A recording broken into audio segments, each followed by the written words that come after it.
Ever get that feeling, like you're sitting in your living room and one minute you're sweating, the next you're grabbing a sweater? Oh, yeah. You might think it's your thermostat, right? Like it's having a mood swing or something. Right. But actually, the real culprit might be hiding right behind your walls. We're talking duct design. Yeah. It's kind of the unsung hero of a comfortable home. Or, sometimes the villain. What's so interesting about ductwork is that Mhm. it's easy to forget about, until something goes wrong. Right. It's like we just assume that, poof, comfortable air magically appears in every room. It's like this whole other world back there. Exactly. And like any good mystery, we need a guide. Right. So today, we're diving into duct design for dummies. This article's got some great tips that can save you money and keep you comfortable year-round. And don't let that title fool you. This article has some real gems. What I like about it is it takes this complex topic and breaks it down, makes it easy to understand. It really stresses that good duct design is all about balance, kind of like a three-legged stool.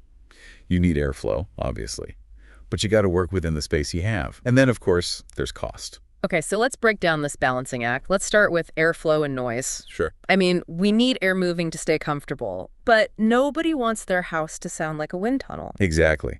And the article gives a great example of this.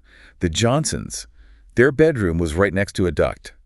And every time the system kicked on, it sounded like a freight train, just roaring. Turns out their ducts were too small. So the air was getting forced through them at this super high velocity. So it's like trying to squeeze like a whole river through a straw, right? Exactly. It's going to make some noise. A lot of noise. So how do they fix that?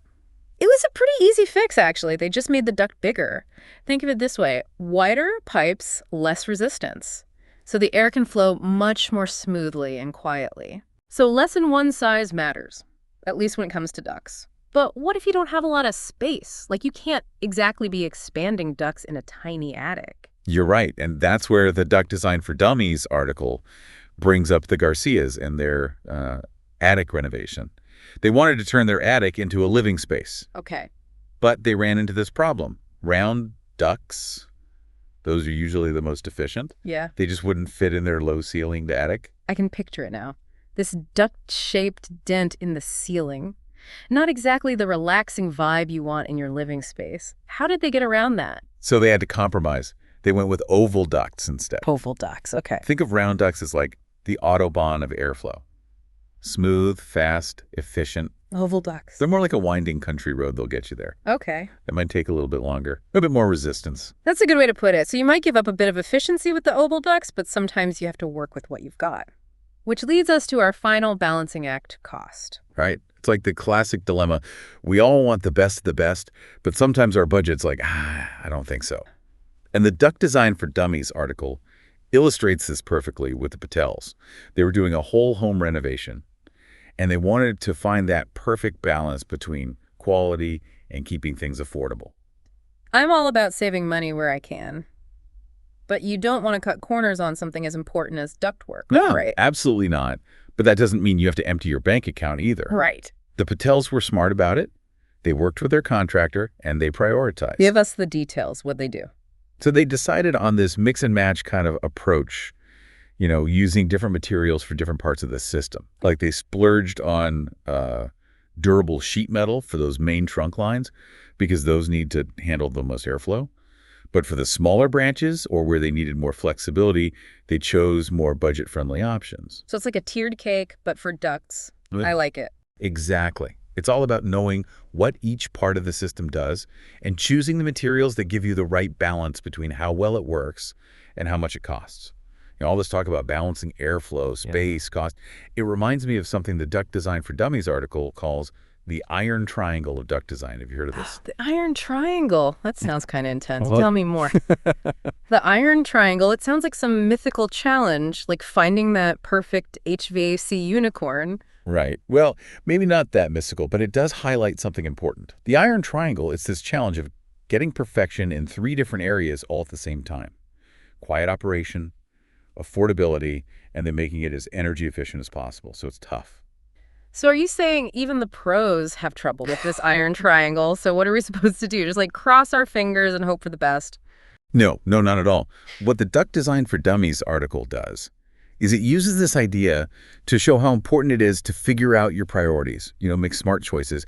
It's all about what really matters to you in your own situation, your house, your needs. Okay, so how do we figure that out? Do we have to, become duct whisperers or something? Develop some kind of sixth sense to find the right balance? Now, that would be a cool superpower. Right. But the article suggests a helpful way to start. They say, try to picture your ideal duct system. So now we're talking dream ducts.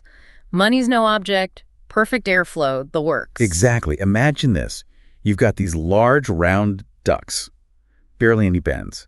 And they're all made from this amazing insulated, super durable material. Fancy. Top-of-the-line stuff. And I bet no duct utopia would be complete without those separate zones and multiple thermostats, right? Like the article talks about. You got it. So you can fine-tune the temperature in every single room. Maximum comfort. Yeah. Now, obviously, not everyone can have that level of perfection, but it gives you a starting point, something to aim for. Okay. So let's say we've got this picture in our minds, our dream ducts. What do we do next? How do we make that a reality? Especially if we're working with, say, my charming, slightly drafty bungalow. Well, that's where a good HVAC professional comes in. They're crucial. Think of them as like your duct design Sherpas. Okay. Guiding you through all the tricky decisions about airflow and how to make it efficient and what you can afford. I like it. Duct design Sherpas. But how do I know if I found a good one? What should I be asking them? That's a great question. And it's something we're going to dig into right after this. Looking for expert advice on your next building or remodeling project? Hire an experienced building consultant who can guide you through the complexities with confidence. For trusted insights, check out the Real Estate Reality blog by Gary Smith, your go-to resource for homeowners, contractors, and home inspectors. Stay informed, stay confident. So we were talking about finding a good HVAC pro, someone who can be our duct design Sherpa, right? But how do we know who's really up to the task? You're right. Not all HVAC pros are created equal, just like anything else. You wouldn't trust your hair to just anyone, right? You want someone who really knows their stuff. And thankfully, the Duct Design for Dummies article really emphasizes asking the right questions. And they even give you a handy little checklist. Okay, perfect. So let's say I'm talking to a potential duct design guru. What kind of things should I be asking? Don't be afraid to get specific, Like ask them about their experience with different duct materials and their approach to sizing and layout. And you know how they factor in energy efficiency, because that's a big one. You want someone who's going to listen to your needs and then offer solutions for your home, not just some cookie-cutter approach. Right. You want someone who's going to listen to you and not just like, well, this is how we do it in every house. Exactly. Like you said, every house is different. And speaking of getting to know your house a little bit better, the Duct Design for Dummies article had a fun challenge for everyone listening. You ready for this? Hit me with it. I'm ready to be a duct detective. All right, love the energy. Here's a challenge. Take a walk around your house and just really pay attention to your vents. Like, where are they? What shape are they? And just notice, are some rooms more comfortable than others? You might be surprised what you find. It's like we're on a treasure hunt for Yeah. clues about our ductwork. Right. Maybe I'll even find that sock that I lost in the dryer last month. You never know. You might uncover some duct design mysteries. Maybe a vent that's in a kind of a weird spot, or a room that's always too hot or too cold. Those are things that might mean your ductwork could use a little TLC. Right, and that's where our duct design Sherpa comes in. Exactly. But I like what you said about just being more aware of our duct system, Yeah. Because when we understand these things better, we can ask better questions. We can make better choices for our homes. Exactly. Knowledge is power.